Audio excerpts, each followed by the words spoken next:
Greater Good Radio. Connect, learn, heal, and grow. Did you ever start a business when you were a child? Yes. My first business I started was a pencil company in 4th grade in Ms. Zollinger's class. And the business was very simple in that I would ride my bike in the afternoon to the other side of town and get kind of these higher end pencils. They were like swirly, or they'd have a big eraser or whatever. And where I sat in Ms. Zollinger's class was pretty perfect because I was kind of behind the piano. So I basically made it like a retail center. And during one of those breaks, it'd be like a 12-minute break, I'd pull out a box and I'd have 6 or 8 different kinds of pencils for sale that day. And business got pretty big, to the point literally where I hired 2 or 3 friends that were in other classes to also sell pencils.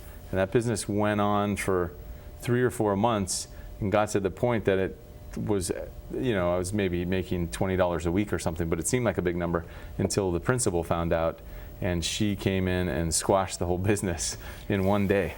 But that was my first business, and I started a bunch of different businesses in high school along the way, but that was the first time I really saw how much money you could make if you offered a product. Everyone was happy.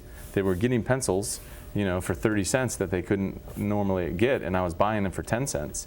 So it really sort of opened my eyes to, heck, I can make a decent amount of money, and opened my eyes to essentially the concept of franchising or hiring people and really leveraging a single idea and being able to make 3 or 4 times as much money because I was then in different classrooms. What inspired you to do that at such a young age? Well, my parents, the allowance they gave me was never very big. It was like $2 a week or something.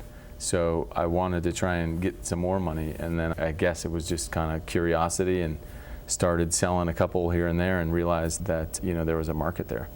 But it's also a good lesson. You got to make sure what you're doing is technically legal, because when the principal was able to shut down my business in 10 minutes after a decent amount of time and energy, and I had a lot of inventory, but it worked out okay.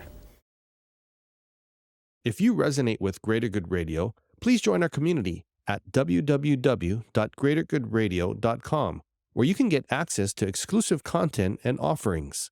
Hope to see you soon.